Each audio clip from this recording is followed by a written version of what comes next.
But yeah, man, you have a keen eye, man. That's exactly why we wanted to talk to you. Like, not just because it's been a long ass time since we like talked. Yeah. So let's prep it up.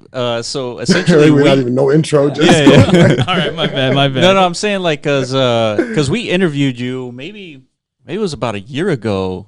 Like the first interview, it was like one of the first interviews I think of all time. I think of all time, ever to be like ever interviewed, of all time. And so that was about a year ago. Mania was like a penny, dude. Yeah, for sure. Yeah, Decentraland was like a ghost town. It was a freaking empty void of I don't know, virtual existence. You know, it was a white zone, gray zone, whatever you want to call it. Yeah. And then that was why the conversation was so cool, right? Like we're just sitting there like speculating like what's gonna happen. Yeah. That was definitely more than a year ago. Yeah, it was more like you guys had just started your project and I was interested in what you were doing. And so, you know, we were just like, hey, let's kick it, you know? Yeah.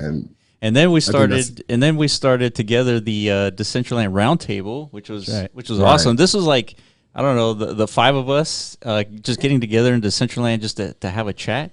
And it was like, and that was cool because we used to always have guests. So little by little, you start to grow this, you know, small community. Dude, not only that, maybe little split off things. That's where I met Juxton. Yeah. You know, and was able to make the bar. At that meeting, you know, he brought that up to me the other day. He's like, you remember like, you know, the DCL core meeting, and that's where we started talking about this and that. I was like, man, that's really dude. And then the biggest interview was Sandeep. I mean, he was part of the roundtable. I mean, that was before Matic exploded. Like, I don't think I was at that one, but I do recall. I remember you guys talking about that. Yeah, that was pretty cool. I mean, it seemed like, I mean, during that run, we talked to. I know I did. Talk to everybody, you know. I was doing a lot of like just one-on-one interviews as well, and you know I got a chance to talk to a lot of really cool people during that time and meet a lot of really cool people, which put me in a position to continue to just do my own thing, you know. You were gravitated towards the art space like before a lot of us were scratching our heads at the time, like why is this art thing popping off, you know, especially if you were never previously exposed to art. You know, art before blockchain was kind of like a rich man's game.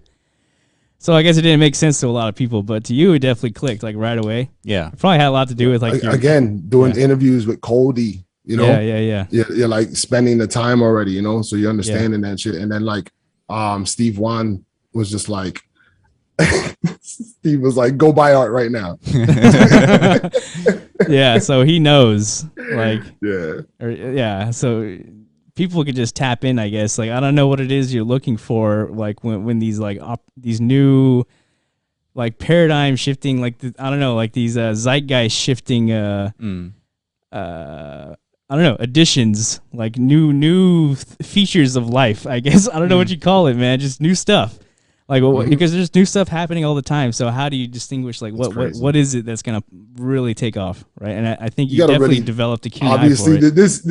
This is like the most overused thing. You got to do your own research, you know, but you got to do it fast. That's the other thing. If you want to get good at like picking things off early, you got to be, first of all, like doing your own research also requires you to do the research on the technology itself.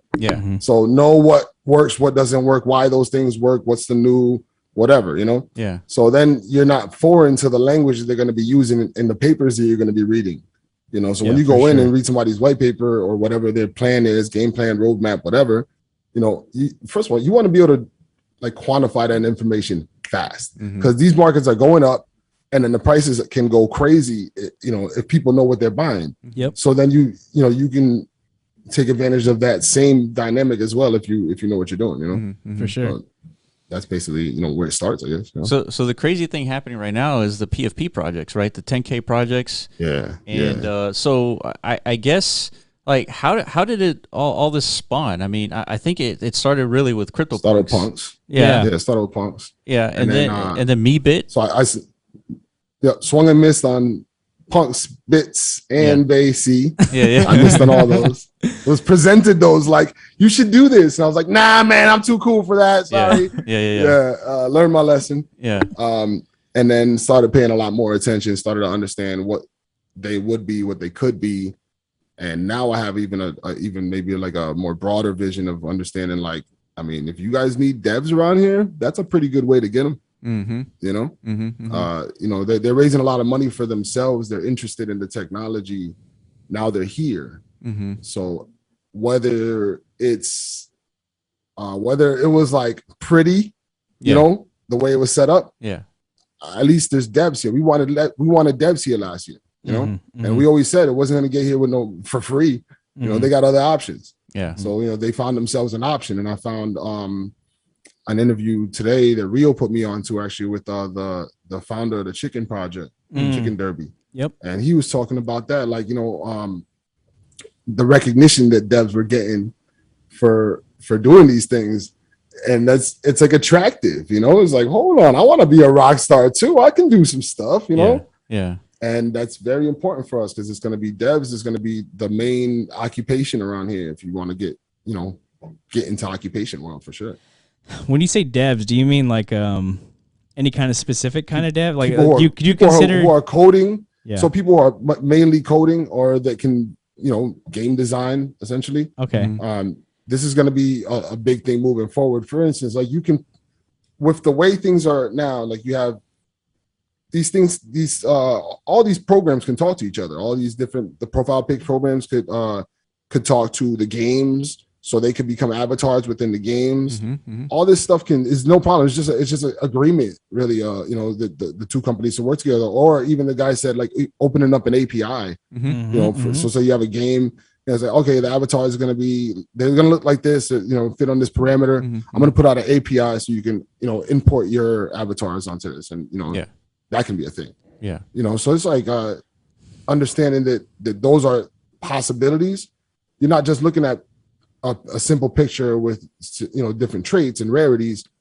That's some devs like startup piece. You know what I'm saying? Of course, yeah.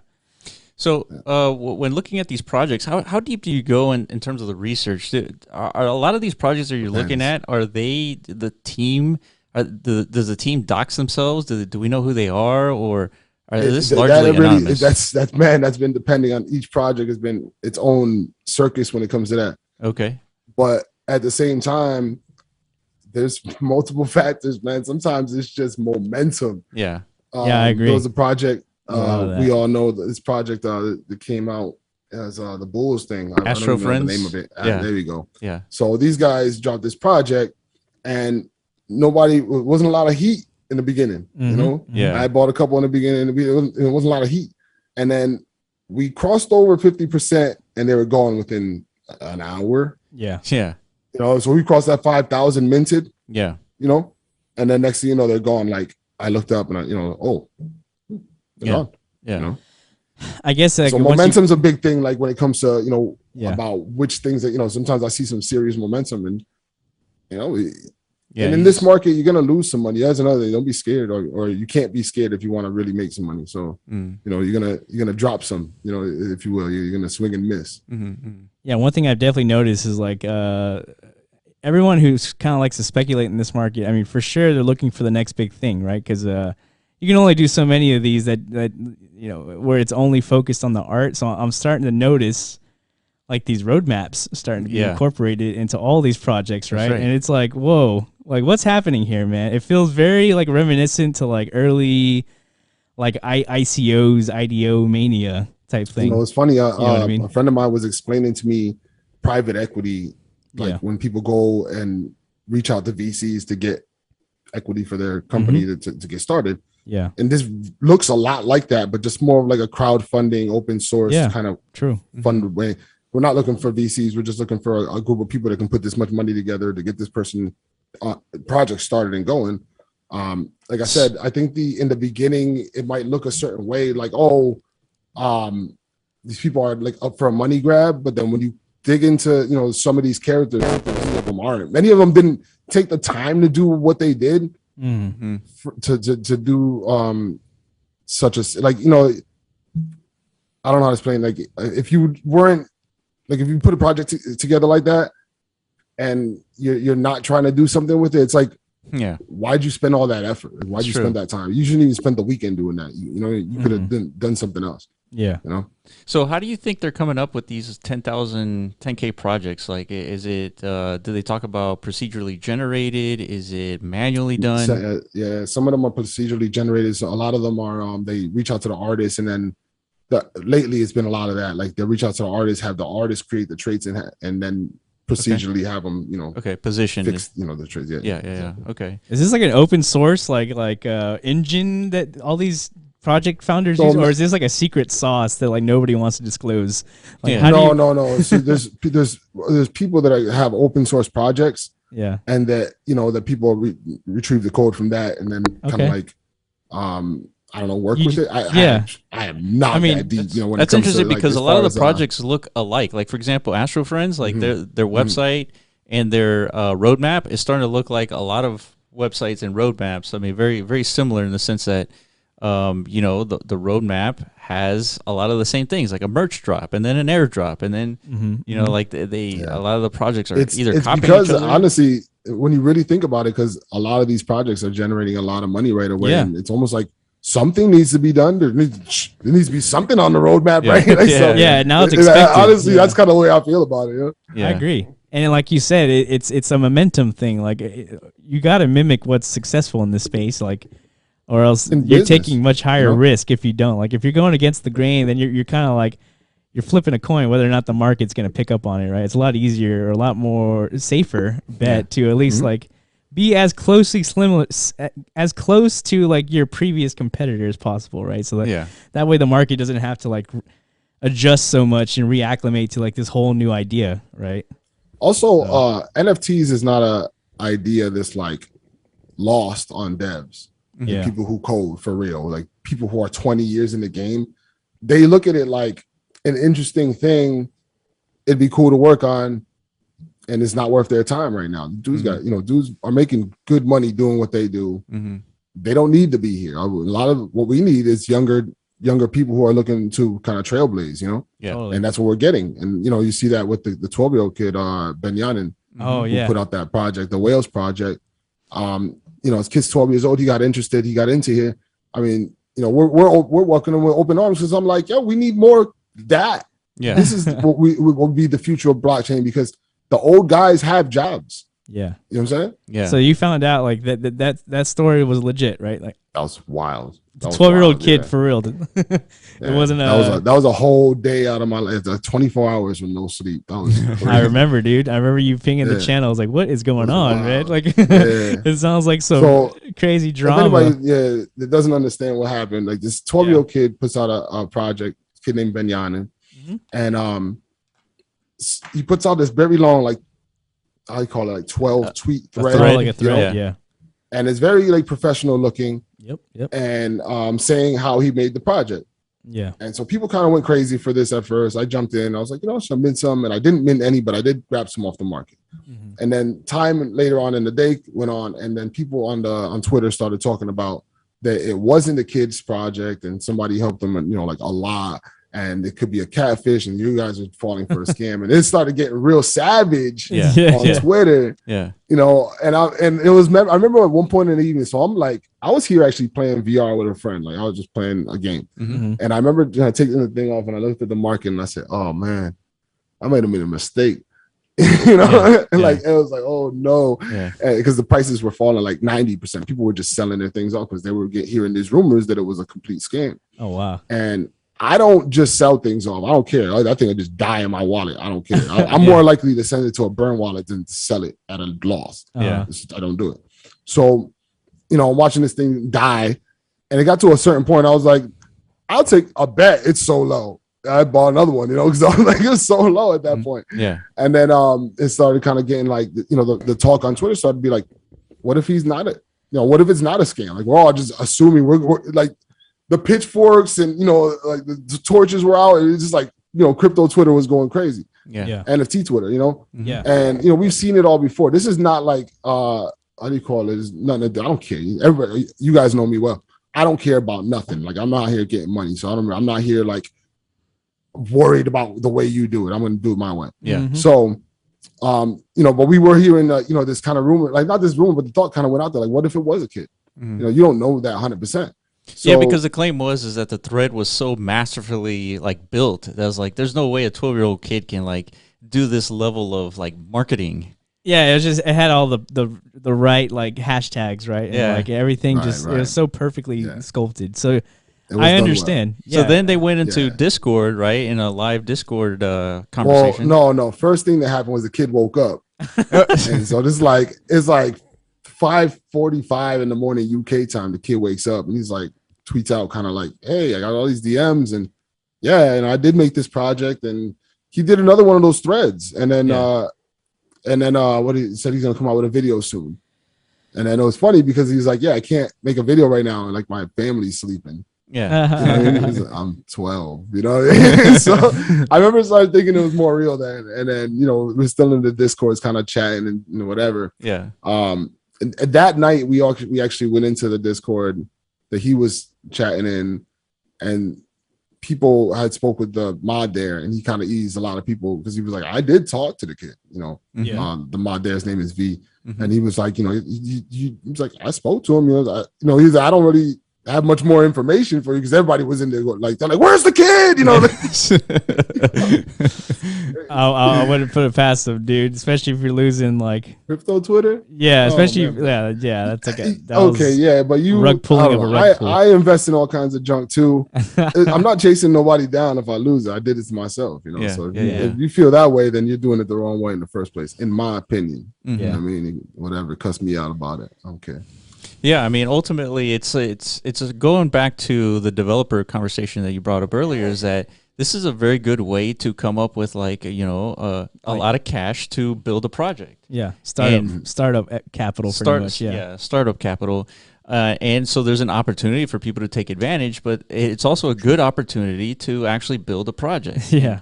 And I think that's largely the goal here, is to find those projects where we have a team that's trying to build something. Yeah, all sourced from the community, right? Like eliminating all of that, like, I wonder venture capitalist, eliminating process. That. Yeah, dude, that's such a pain. That's what it really is starting to look that way to me more than, we were kind of this community thing. Yep. The community thing is kind of like the next level now. Yeah. Where we the community is kind of like, we're making these things happen now. Yeah. And it's a very empowering thing to feel that way as a regular person. If you were feeling like a regular person and, 2 years before you started investing in stuff, or, 2 years before you got into this stuff, sure, you feel like you want this thing to succeed and go forward. So yeah, it is like a real empowering thing to have all of us kind of doing it together. That's what it feels like, That's interesting because let's say you spin up these projects, this 10K project, and it sells out, right? You got $1 million, $2 million in your pocket. You got funds to like distribute in terms of like spend for like 3D models or game development, whatever it is. Get your team together. Get your team together. Yeah, exactly. And I wonder, if there was a way to onboard developers, this would probably be one of the best ways, because it reminds me of like the whole Metaverse kind of thing that happened in 2017 where everybody was selling land, right? Including Decentraland, right? But it was the way to collect enough funds to build out the project. And so now we're starting to see it with like just the procedurally generated projects. Avatars, with the avatars. Yeah. And so I think, but my question is like, is games the only use case for these things, or could there possibly be other NFTs? Ways? Yeah, for NFTs. No. NFTs can go as far as everything. I mean, as far as profile picture projects, I mean, profile picture projects. That would depend on what we start to see built out. So if you start to have huge marketplaces built out that you go buy real clothes at, you might not even want to be the same kind of profile. Guy sure, that you go shopping with, that you go play gun games with. Maybe two different things. Yeah. And also don't forget digital, how do you call it? Like, people wear necklaces right now. Yeah. Yeah. I think that there's going to be a lot of that going on the internet. Yeah. Flexing, essentially. Yeah.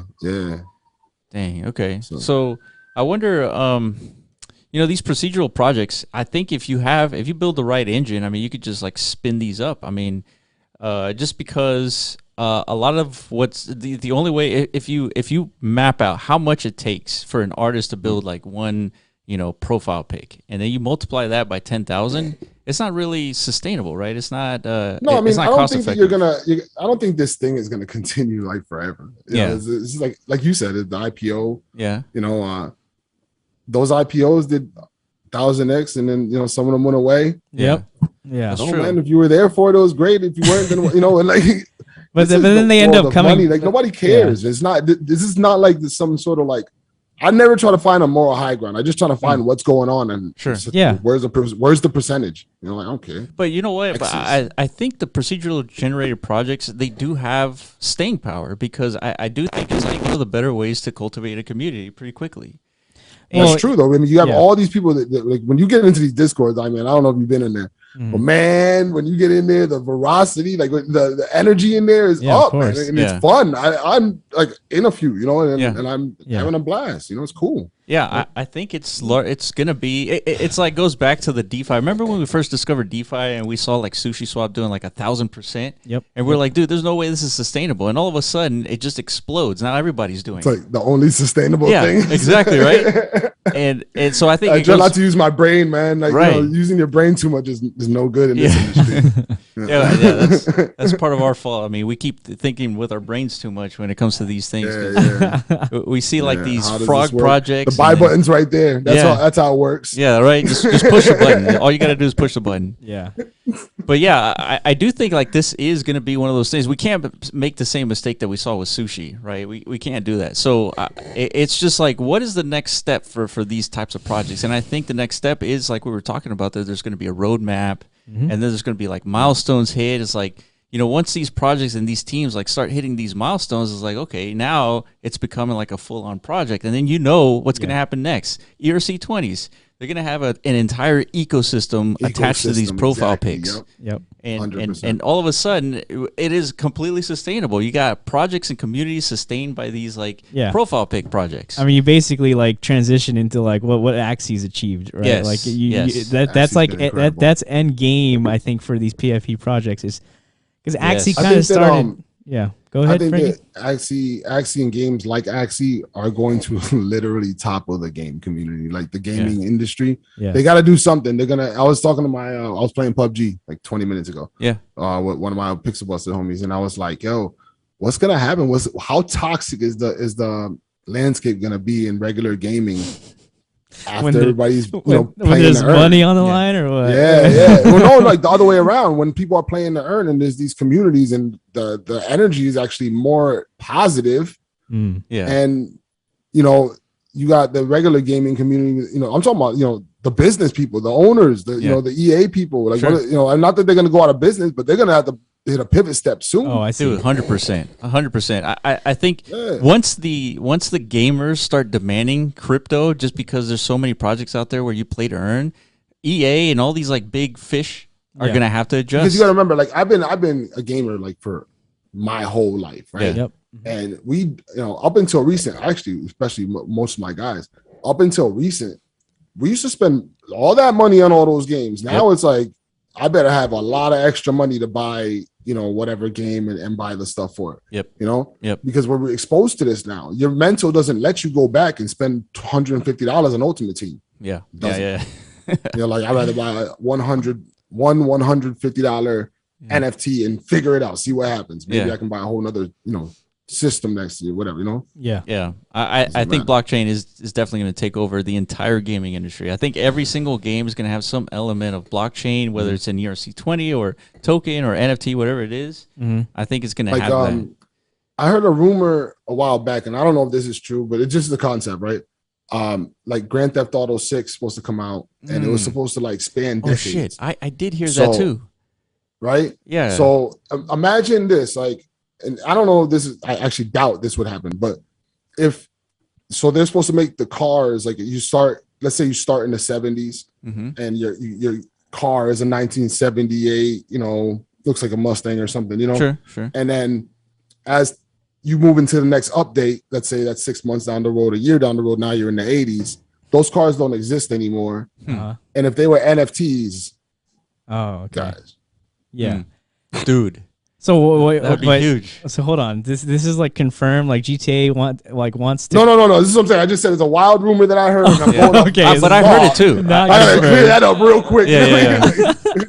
Wild rumor. I just picked out the air, and now I'm, but I'm just saying. That's so imagine wild. that as the concept. Yeah, imagine that. I have the game spin over time, and then the collectibles become legit because they're not coming back. Yeah, there's some games like what's that? That's like a soccer game where you use your like little Tonka trucks, like fucking. He said. What's that shit called? Rocket League. Rocket League. Yeah. Tonka trucks. I know they release like certain skins for their fucking like cars. Belittling one of the greatest games out right now. I always hated that game. I was so bad at it, but I'm not good at it, and I don't like it. But I know it's a good game. It is a good game. I know it's a big, huge game, man. Yeah, but they do something similar. Like they release like a skin pack in their garage or whatever, and then I don't know, after like a month or two they kill it. So it's like, I mean, of course over time, like if you happen to purchase one of these things over time, they're going to become more and more desirable, right? Like because you'll never be able to get them back. The other thing too is that all these games have whole marketplaces and economies that they do. People spend real life money and get nothing in return. Exactly. Yeah. It's just, that's just what we're used to, right? Like gamers. This is why I gravitated. I told you guys this maybe in the first interview. Like I gravitated to this because I was already doing that over there. Yep. I was already taking, a lot of their money out of that market. I could, if some people like made actual livings, I was never going to get into that because I didn't want to be on eBay selling points and all that stuff. It just felt weird. Yeah. But I knew it could be done and I knew how to do it. And anytime I needed like money for my players or whatever, I'd spend a couple of days on the marketplace, like not playing the game. Oh, really? Oh, like flipping items and stuff like that? Yeah. Also just like understanding certain hours, things were cheaper than others, everything, man. It's just like the NFT market, man. That's so true, man. I played World of Warcraft and there was obviously a very healthy economy in that game and there was a marketplace. Dude, it feels like, playing games like that just gives you so much, like, dude, it's like 1,000 economics courses. Most of the public, like under 30, we are versed on how the NFT market works. They don't know it exists yet. Yeah. But we know how to use it. To us.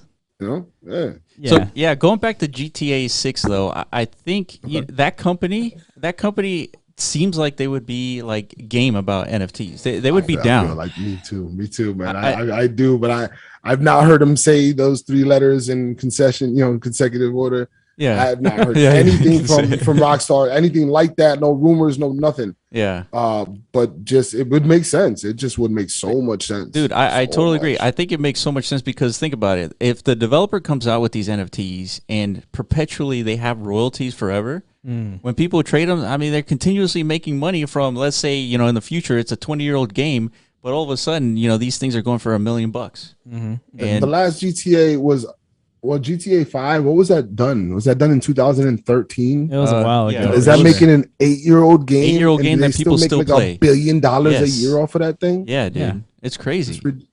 So it makes sense for them, for any big game company to use NFTs because now their assets, the games that they made 10 years ago, is still making them money. So I think in the short term, it's be like, hey, we don't control the universe that we're creating anymore, but the upside is that when people trade our assets, we make money. So why not? 100%. Yeah, that and it's aligning with what I mean. Like I was talking to you earlier today, the Battlefield sandbox mode that they're coming out with. It seems like these big video game studios are starting to realize like the creator economy is much more important than anything like a single entity can achieve. Like it's important and sustainable. Yeah, well, because like Roblox did a hell of a job, so did Minecraft. Like facilitating that, allowing their user base to like leverage the tools and the IP, whatever it is that you as a company create, give access to that to your community, let them build with it, let them create. And they're gonna make much more enriching experiences than you ever could as a game company. Right? Agreed. It's gonna tailor make itself to itself. Yes. Yeah. And then you'll have your community happy. Just giving them the parameters that they want rather than just trying to make the models themselves. Exactly. Yeah. Forcing them into like a specific experience. Like it's so much more like I don't know. You could build a much more passionate like user base if you allow them to kind of like determine what it is they want, right? Yeah. Like it makes so much sense. And this in combination with the NFT technology, I mean, come on, man. Yeah, Battlefield. Yeah, yeah. Imagine now collecting you got weapons in Battlefield. Exactly. I mean, and yeah, what Axie's done, I think it's going to ripple throughout like this whole industry for sure. So, Franky, tell us about Axie. Like, give us. You were early in Axie, like way early. Just tell us a whole progression of what you saw, like from your perspective. Yeah, for real. So, in the beginning, through the interviews, I interviewed Chief. Yeah, Chief from Axie GG, and he showed me, how to basically put together a team. It was before scholarships like that, Yeah. Mm-hmm. It was before it was before AXS even existed, right? Mm-hmm. Yeah. Okay. Way in the beginning, but Chief and Axie GG guys, they had that concept of scholarships. Like, oh, really? For anybody, yeah.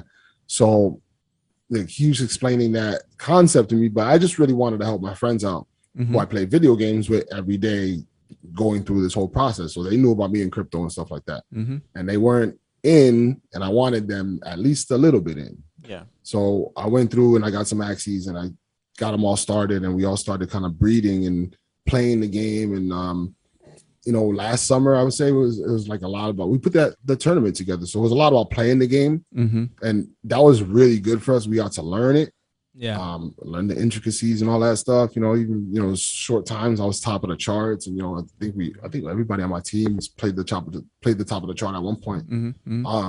So we did good, and then we learned a lot about breeding, and I think that we kind of focused more on that. I know Nasty Nate has like a scholarship program. Other than that, I'm not really doing scholarship programs just because I'm spread so thin in NFT world, and it's just nuts. Is it like from what you've heard, is it like a huge endeavor to like manage something like that, like a big scholarship operation, or I don't know. Is it kind of like having like, is it like my brain doesn't have enough room for that. Like no more room left. I can put anything in there. I would guess because it's like human management at the end of the day, right? It's like almost like having. That's the reason why I don't want to touch it too. Yeah. I'm just not interested. I don't.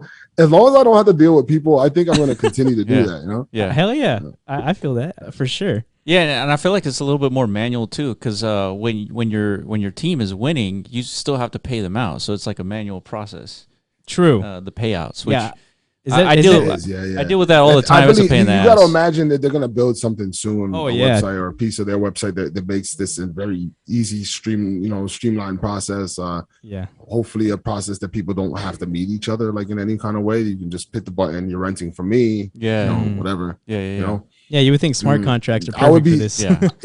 I'd be way more comfortable with that. Yeah. Maybe even the way I look at it is just a bit different. When people came to me about this concept about scholarships, I'm like, well, my breeding, like I'm so confident in the way I breed that I don't think that those slots would be best used not being bred or sold. So every slot in my army, if you will, or machine, is like that's either a sale or a breed, or he's out of I don't really have. This is not like a.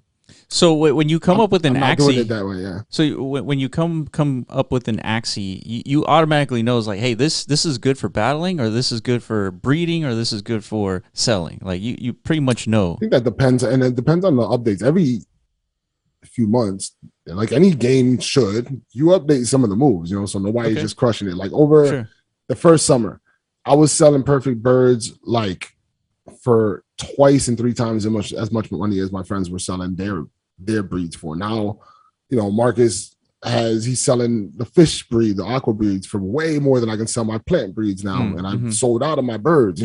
So I think that it just depends on what's going on. A lot of people breed everything. Good for them. I don't got that much time. There's a lot more NFT market out there, guys. So, yeah, that's interesting. Yeah. So when it comes to Axies, like, did you spend a lot of time like coming up with like strategies to like win, or was it more of like breeding and like because you suck, man. Like when you first start, you're gonna suck bad. Oh man, they handed it to me for the first 2 weeks, and at first, because I told the guys, I'm like, I'm just starting this thing, and I'm not really trying to like be the guy. The guy is like the best player, I was like, I'm funding this thing, I'm introducing you guys to these people you should know and how to play this thing. I don't care. I was more deeply involved in Decentraland and everything else. I mean, everything under the sun when it comes to, NFT. Yeah. So I just wasn't like, I can't focus all my energy. And I found myself focusing so much energy on playing that I got pretty good to the point where I mean, it was way less users. So I'm not going to sit here and like, oh, the man, but I did, sit on the top of the chart for quite a while, and just, I got like anything, you learn it and, it's competitive. So I got competitive at it. I started playing it. Yeah. You got to move with the times. You can't just keep the same teams. You got to get real good about counting. Yeah. Like in your head, how many energies they've used and stuff. When you get on the high level, you're playing against indie. I see. And stuff. You know what I mean? You can't be, you got to know how many energies or at least close to know how many energies he has. And you were actively earning like the whole time, weren't you? Like SLP tokens or something? What's that? Where you were actively earning SLP the whole time you were learning. Yeah, every time you win, you're getting like 7 to 9 or 10 SLP tokens, which turns out these days, yeah. But at the time though, what was going through your head when you were like racking up this SLP balance? Like, did you have it in mind? Like, I was a cheater, man. I was already invested in NFT stuff, so I went and just bought a whole bunch. Okay. I mean, it was funny when SLP was so cheap at the time. It was like, yeah, I remember it was dust. Like, it was like I forget, maybe a 0.3 of a penny. Yeah. And I went through and I bought like $800 worth of SLP. Nice. The Discord was like, "What's going on, Franky?" They like texting me like, "Did you just?" You like, yeah, man, I needed this. I got a lot of breeding to do. Yeah. So when it goes down to breeding, did you use like Axie GG's like DNA like sequencing spreadsheet that they had, or do you just kind of like run and gun? There's a thing, and you can get a browser extension called Freaks Axie extension. Okay. And that shows you the DNA, if you will, every time. It's a rollover on your mouse. Okay. So you roll over the stats and it shows you the recessives all the way back. Oh, and shit, that's interesting. I mean, I don't do again, I'm not a machine in that way. Again, I'm into a lot of NFT stuff. So I'm not trying to have any bots breed for me. Sure. Mm-hmm. Good for the people that are doing that. Not hating on you. Just saying, it's not for me. Yeah. So I just do it off. Honestly, I just do it by eye. Okay. I check the recessives and stuff, and I've bred enough fire on the market that I have real good confidence that I'm going to do it again. Yeah. So with this attention to Axie, has it been more difficult to, I guess, win battles, or is it more competitive, or is it just about the same? I haven't played in months. Oh, really? Nah, man. I'm sorry. That's again going back to the whole really stepping away from even focusing on so much building in Decentraland. Like I'm not a 3D model person by trade. I don't even know how do you call it. Well, you're a lot better than us, that's for sure. Yeah, man. I can do it, and I've learned pretty good, thanks to KJ and a lot of people like that who have like seriously spent some time with me, man, like showing me stuff, sending me, screenshots and stuff like that, and only because I'm willing to sit there and learn it, Yeah. Shout out to KJ for real. Yeah. Somebody I haven't heard from in a long time. Yeah. These are like the OGs. Like those people like, help me, James, all those people like, just Sugar Club. HP. Yeah. So anyway, so that's cool, but there's a lot of market. And if you're really like understand what's going on out there, you're probably best suited just paying attention rather than trying to become like this grand wizard of one discipline, Yeah. 100%. Yeah, we were going to interview Ben and Chief from Axie GG, and so I think we're going to interview the next week. But yeah, we just wanted to get their opinions because these guys they had like tons of Axies way before like it was. Those guys had the vision, man. Like Ben has always had a ton of SLP like on deck for his breeding operation. It's not because he's he's speculating, but he's got the breeding. He runs through it. I couldn't even imagine what his situation looks like. It's incredible that those guys taught me so much. Were always so really like nice to me. You know what I'm saying? And anytime I had a question, anytime I had anything, they were ready to celebrate when I made a sale. You know what I mean? They're just like good dudes.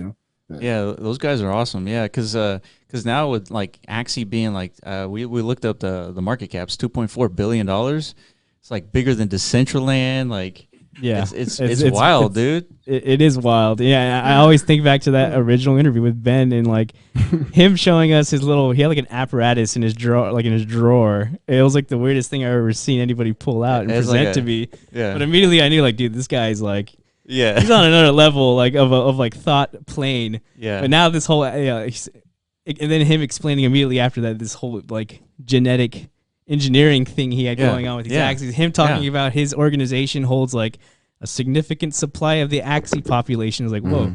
At the time, I was like, went over my head. Unfortunately, I wish I was like, damn, dude, give me in that action. But for whatever reason, I was probably like, we were focused on Decentraland, right? Like these things. I remember one time, me and I-Man had a conversation.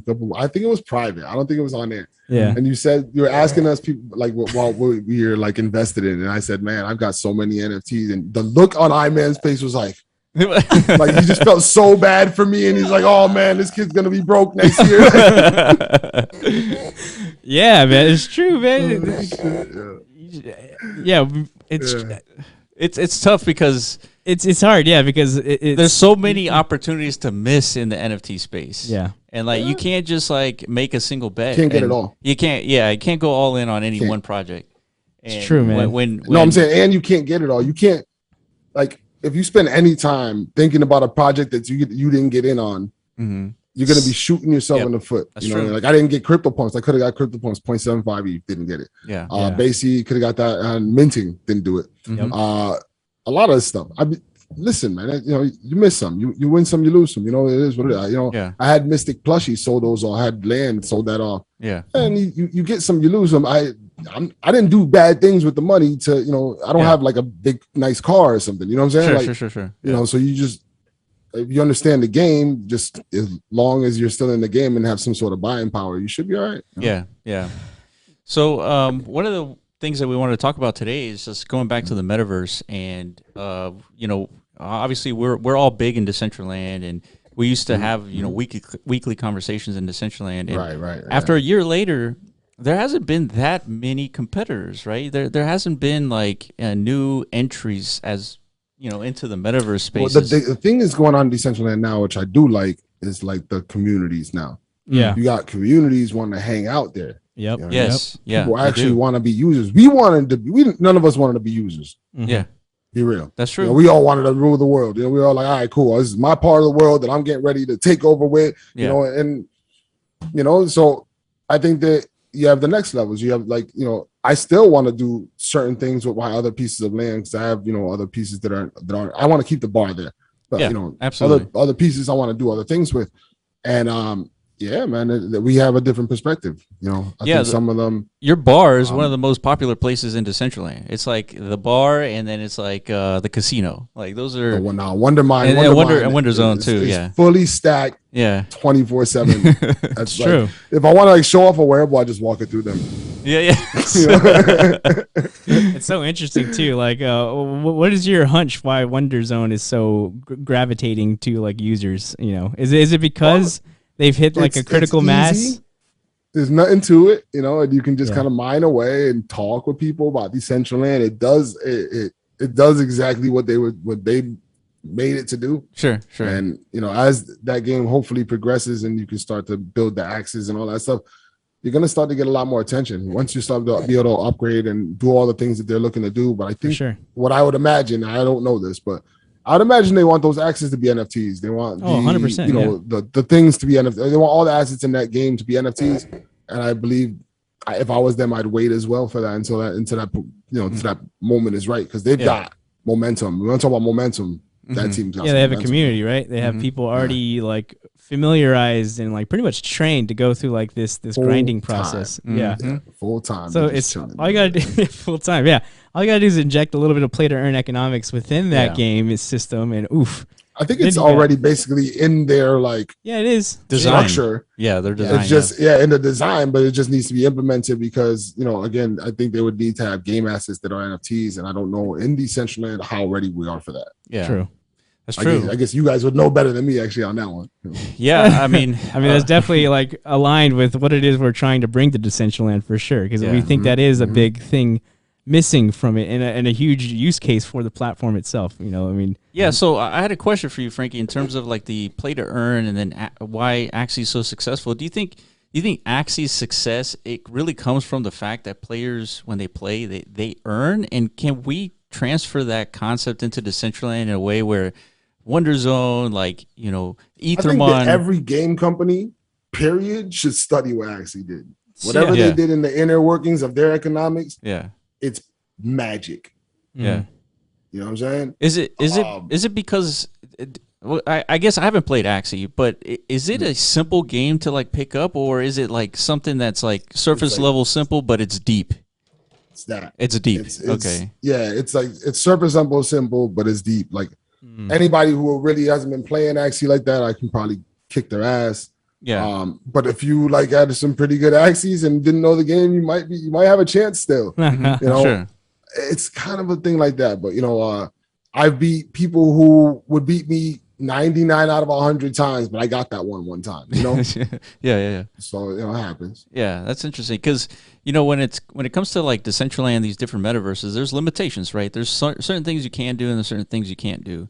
But when it comes to like game design, we struggle trying to figure out how deep should we make games? Should it be just like a click farm game where you just kind of like mine?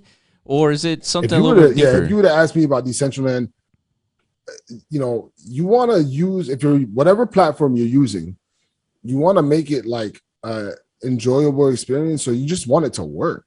Yeah, it's the most important part. I think that's another thing why I wonder why it works so well, because it doesn't require much. Like once you click the button on the mining thing, it starts clicking itself. It's gonna lag you out or anything like that. You know, it knocks the rock in half and you get the stuff, and you move on with your day. Yeah. You know, Decentraland has gone, and we've gone from like the Stone Age, you know, to where we are now.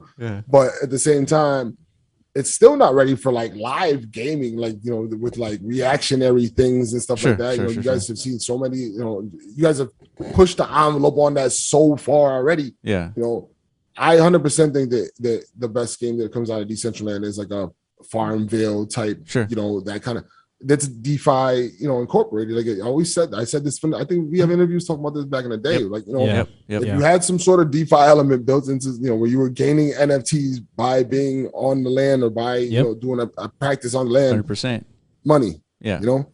Yeah. Do you think that's the concept that's going to attract people to Decentraland? The fact that they come to Decentraland to like basically earn, like essentially have an income? Yeah, I would more likely to see. I think you're more likely to see people wanting to come and from now on farm stuff or get stuff, or you know, like they see that, you know, it's like grind. It's like when you pull the veil back on something. You're like, look at how much money these gaming companies have been making. Yeah. You know, and they're like, you can have some of that money, and they're like, all right, well, you know, why are we just giving it to them now? Yeah. I'm telling you, mentally, it doesn't let you go back to the other games. Yeah. And a lot of these, like the if you go watch the YouTube videos of the guys who NFT game, you know, we're I mean, you know, people who want to play NFT games are like, you're not confused that this isn't like a Xbox 360 or whatever, Xbox One X game, you know, like level, you know, high level computing game, but it's getting the job done. It's competitive. We're having fun. It's reactive, you know. And it has the NFT element in there, which supersedes the rest of the whole industry, basically, because it's like, at least it's not like in the rest of the gaming world, you would be straight with just like, if I spent 40 and I was able to somehow make 20 back, I'd be cool with that. Yeah, that's great. You know, that's a great ROI for a game. You know, but then with that, even in that same situation, that gaming company would make still a ton of money. You know, yeah, absolutely. Like what they have lined up right now is like, you just empty your pockets, and when you get some more, bring that right back over here. That's what they got going on right now. You know, so it's like disrespectful at this point. You know, what like the major gaming companies are doing to the user. You know, and one of the things that's really starting to capture like the attention of people is that a lot of these games are social, right? There's some degree of interaction with the other players. You're not just shooting at each other, but you're really just hanging out with your friends. And I think that's largely what Decentraland can bring. It's just more of like the fidelity experience, right? Do you still think that the client is like still important for Decentraland, or is it? Well, it's important to gaming in Decentraland. Yeah, that's true. If that's what if that's what our community wants, then they should push toward getting a client. I have this thought in my head that Decentraland is going to be this like fancy neighborhood, like just like all the people who made a bunch of crypto money and going to set up shop and have your. I almost like it was a part of me. It was like maybe I should just start building mansions, man. Like to get ready. Wouldn't be a bad idea. But I don't want to do it. But no, just like I get this idea that you're gonna end up having this like very like an area where you can flex your digital wealth. Sure. Deadheads just came out, and that's one of them that's gonna be like you're gonna be able to put that on your land in Decentraland, essentially kind of making it like like a profile thing on your land. Sure. Meaning like the character itself, I'm interested. The Deadhead character. The 3D model is essentially like it looks like it's ready for Decentraland basically. Oh, that's true. Yeah, the actual like and in the roadmap model. In the roadmap, it's in their roadmap to build their own parcel in Decentraland or their own space where you can like at least go look at yours in 3D. Okay. But I believe they're gonna also give the GLB to the owners so they can put that on their land. Oh, I see. If I'm right, I believe this is what I read. And so when I thought about that, and I'm thinking like, I can see Decentraland kind of turning into this place where like, like a rich neighborhood. You have businesses that do good and do stuff, social experiences and stuff like that too. But you might just have some dudes that have land that just want to show off. Like this dude has what's his name? Category 5. He had made like the yacht, the Bored Ape yacht. It was tough. I think he changed it already, but like that's tough. It's this is we're going into a whole different way of being. And I guess I kind of have this idea of where it could go. I see how kids act. You gotta understand it. I told Rio that the other day. I said, kids are gonna take this thing over, man. It's over. Their opinions don't matter no more. What we used to think is cool is so beyond far away. Like, it doesn't even matter. It does not matter. Only thing that matters is how kids are viewing things, how they taking it. Is the Deadhead team looking to make a game, or is it just? I believe they're making like a cartoon, man. Oh, a cartoon. Yeah, that's. I remember reading that. That's interesting. That's like an interesting spin on like this whole concept of profile pic projects, right? Like making a whole cartoon. I mean, you can do whatever you want, right? It's just it's a brand. I mean, you could literally make you can make sneakers. You can make. Edible marijuana, like whatever the fuck you want, dude. Just release whatever product line you could think of. I'm really surprised Easy hasn't came out with some sort of situation. Easy, where you at, man? Easy and crypto, man. You got to get some edible marijuana NFT crossbreeded projects, man. Come on. That's right. So, last couple of questions. I want to get your feel on the whole crypto economy right now, the crypto space. So we just saw a $65,000 Bitcoin crash, like 65% to around 29,000. Rough times. And then it's rough times, right? Did you guys sweat? Did we sweat? No, I mean, he was sweating. I mean, Iron Man was sweating. I was chilling. I was like, dude, we're coming back.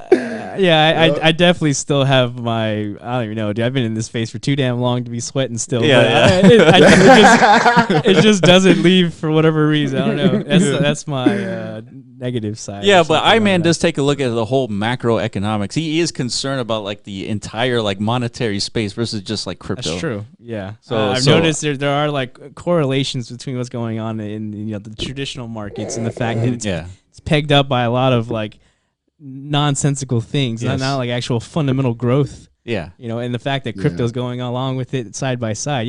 That's really where my headspace is at. Like, I'm a little afraid how crypto reacts once that shit show begins. You know what I mean? I think I've learned from this whole experience that it's just investing, so it's not just crypto. So if you feel any kind of way, take a whole bunch of your crypto money and put it on something that's not going to do the same thing as crypto. Basically like a hedge. Yeah, for sure.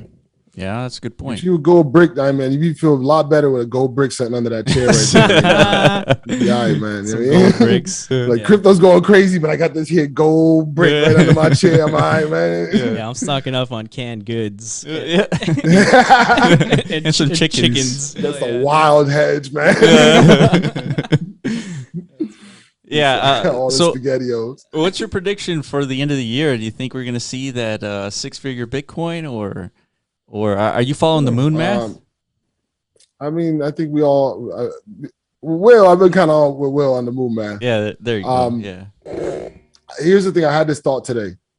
Like, even if it's worth 100 million, call it 100 million. Yeah. But it doesn't matter. Even if it's worth that, doesn't mean it's worth it. Sure. You know what I'm saying? So sure. like, if it's at 100 and we call it 100, or it's at 250 and we call it 250, doesn't mean it's going to stay there, because the market's going to do what the market's going to do. So if we call that high number and it gets there, good. But I don't, in my mind, under any conditions, think it's just going to stay at the high number we called. Agreed. 100% agree. You know? So if it makes it to the number that I think is going to make it to, or whatever, I might chip some, like a big sum, into something I think is not going to do the same thing as crypto. It might be that time. Yeah. Around that time. I'm not going to ever leave crypto forever, but you're going to play it smart. I'm going about this with zero emotions, man. Like, this ain't about my emotions. This is about making sure that this poorness that I used to live through never happens again. Yeah. No, I totally hear you. Yeah, because we talk about this all the time. It's like, it doesn't make sense to have Bitcoin reach 100K and then you just continue sitting on it. Like take some profits and be smart about it, because what happens when things go up. Like, they go down. Long term play, you can set it and forget it. Yeah, if that's how you feel. I'm fine with that. If you're not like us, who are literally in this thing 24/7. Yeah. Or even somebody that's given 1/20th of the attention in the market that we do. Yeah. Yep. But if you just wanted to say, okay, Bitcoin is my thing, Ethereum is my thing, or whatever your investment is your thing for the next 5 years, then it's probably better that you don't look. Yeah. Absolutely. With a lot of the NFT projects that I bought into and did terribly, I don't think about them. I let somebody remind me, hey, weren't you involved with that thing? Because it's blowing up right now. And I'm like, yeah. That way it doesn't hurt me. Yeah. It's kind of like, you ever met somebody that gambles on basketball? Yeah, of course. Right? Just various sports. You always got to tell them, like, why you watch the whole game? You should only watch the fourth quarter. Yeah. You're going to give yourself a heart attack. That's true. Yeah, but I think that the gambling, I learned that's why people get so engaged in sports, is because they got like, $1,000 on it, or $5,000, whatever it is. And they're so like the competitive locked in. nature, like the competitive nature is the same person that gambles is the same person that plays. Like, it's this mindset, not everybody that plays gambles, and not everybody that gambles plays. Sure. But it's that same mindset. It's the reason why Jordan gambles so much. He just wanted that high level competition every single time. You know what I'm saying? Yeah, such a good point. Dang, that's crazy. I forgot. Yeah, that's true. Michael Jordan was like addicted to gambling for a stretch, and it was because of that high. Yeah, and he was the ultra competitor. Yeah. I had a friend that was had a huge gambling problem, and that I used to watch him at the basketball games, and I'm like, he would bet the game and then throughout the game do a bunch of side bets to entertain himself throughout the game, or to feel like he's going to catch up with the loss, or whatever he was doing. So he lost double if he lost, or triple if he lost. If he won, a lot of times he won a lot, That's kind of the way I look at crypto. It's like, if you know what you're doing, if you know where you're going with things, and it's cool, and you feel confident, that's cool. But if you're, just kind of like doing anything, then you might be doing too much, Yeah. So it's like watching the game during the, or betting during the game, Yeah. You double down, then you lose double, essentially. You lost double, and then now you got no buying power, and then Bob is coming after you, and they're knocking at my door now. So so I guess 100K Bitcoin confirmed, man. It's coming. You heard it coming, here, dude. I'm getting ready, man. But the interesting thing is, it seems like the NFT sector almost has a mind of its own in a lot of instances. It's got its own legs for sure. Yeah. And there's so many use cases for NFTs right now that I think largely is untapped. But, you know, these projects, they're going to figure it out. They're going to have, you know, one of these PFP projects going to be competing with Axie just because it's a play-to-earn game that's, you know, and now people are going to be like scooping these things I don't know. You know, to compete with Axie, you're going to need to have a big jump start, like some sort of, I think right now, Axie competitor would have to be a major brand. Team. Yeah. Yeah, they did a great job. Not to say other people can't have great play to earn sure things, you know. I think there's going to be a bunch of different stuff that comes out. It's going to have that element. But man, they hit the nail on the head, man. They did a good job. Yeah, they did. It feels like one of those overnight successes that took 4 years. No. Yeah, okay. I was about to say, I was there and it was not overnight. Yeah, exactly. No, it definitely wasn't. Yeah.